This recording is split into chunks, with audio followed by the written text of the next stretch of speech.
Let's bring in Kansas Senator Roger Marshall. He's a member of the Senate Homeland Committee. You know, it's extraordinary. Homeland Security is in charge of the border.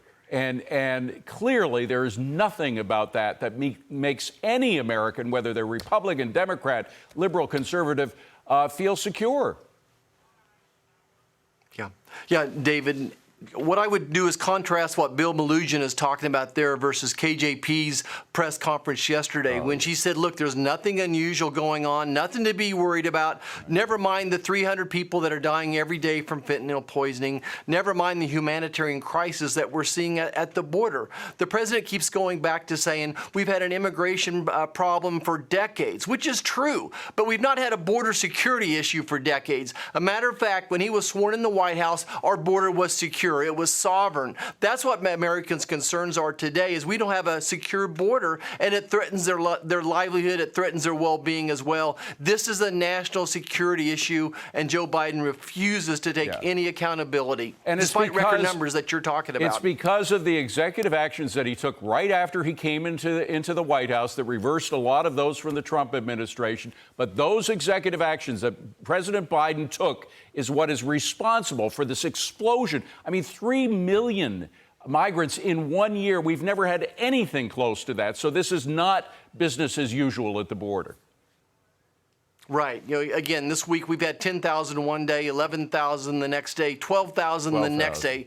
November, September, October, all of these are record-setting months, to your point right now. And again, Joe Biden refuses to take responsibility because, to your point, policies could make a big difference. If we would simply change some policies, we could eliminate maybe 75% of the encounters that are going there. Yes. Joe Biden turned the beacon on way back during the presidential debate saying, come everybody, we're going to give you free food, free health care. You won't have to even work for it. And sure enough, those people are still coming. He's got to turn off the Joe Biden bat signal. Well, meanwhile, he's not talking to you guys in the Senate. I mean, he has plenty of time to talk to the president of Mexico. I guess his nickname is AMLO.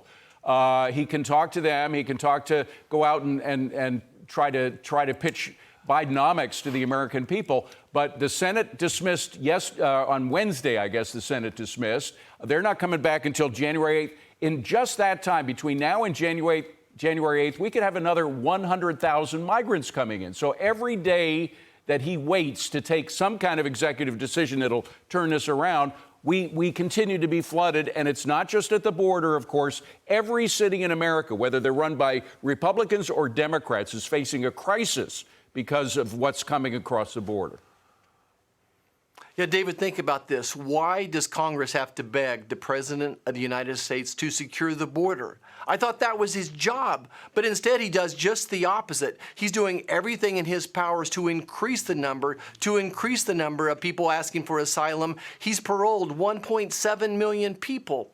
To your point about dealing with Congress, there's been no significant interaction, and that's because he does not want to solve this problem. He's going to talk about it. He's going to nip at the edges, but he's not willing to even address this asylum issue or the parole issue. They won't even talk about it from the White House. They would much rather have these 10,000 people crossing the border every day and the consequences of 300 Americans dying every day. They want these people coming and voting for them. Senator, let's just look at that a little more closely here, because I know the theory that he's hoping to have future generations of Democrats by bringing all these folks in who will be indebted to him and the party for generations ahead. But meanwhile, he's losing Latino support in the United States, despite the mass of Latinos coming in illegally, because they came in legally. They know what it's like to struggle to come in without any assistance from sanctuary states. And they don't like the fact that we are now having the lines being jumped. A lot of legal immigrants who came here have been trying to get their families in for years, see these new illegal immigrants jumping the line.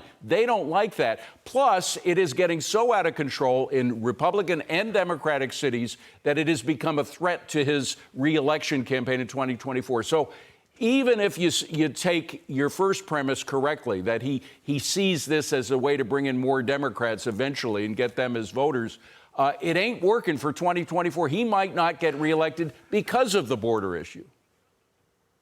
Exactly. I think this is the number one emotional issues. When people go in there and they pull that ballot vote, I think that this is very much tugging on their hearts. And to your point, all across the state of Kansas, thousands of immigrants have made a life for themselves, and now their kids are doctors and pharmacists and engineers, and they're electricians and they're plumbers, all those great things. They came to America for a dream. America has a huge heart, and we want to share that. But this still goes back to national security.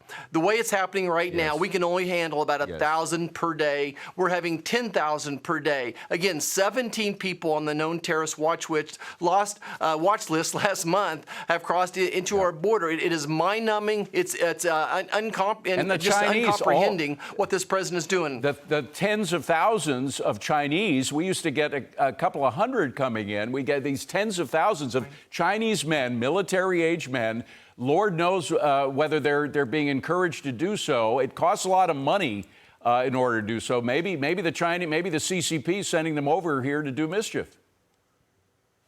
Yeah, they absolutely are. They're setting up their own Chinese police forces, we know that, but they're also involved in collecting the money at the end of the fentanyl chain. So that they make the precursors in China and they give it to the cartel. The cartel has stations all across the state of Kansas, all across America. The cartel sells it, and then we have Chinese nationals here in the country to take that money. Some of it's through crypto, by the way, as well. So they have very much have a purpose here, not to mention they're in our research centers stealing our intellectual property. Right. Well, I wanted to talk about Israel funding. I wanted to talk about Ukraine funding, but this is clearly the issue of the moment.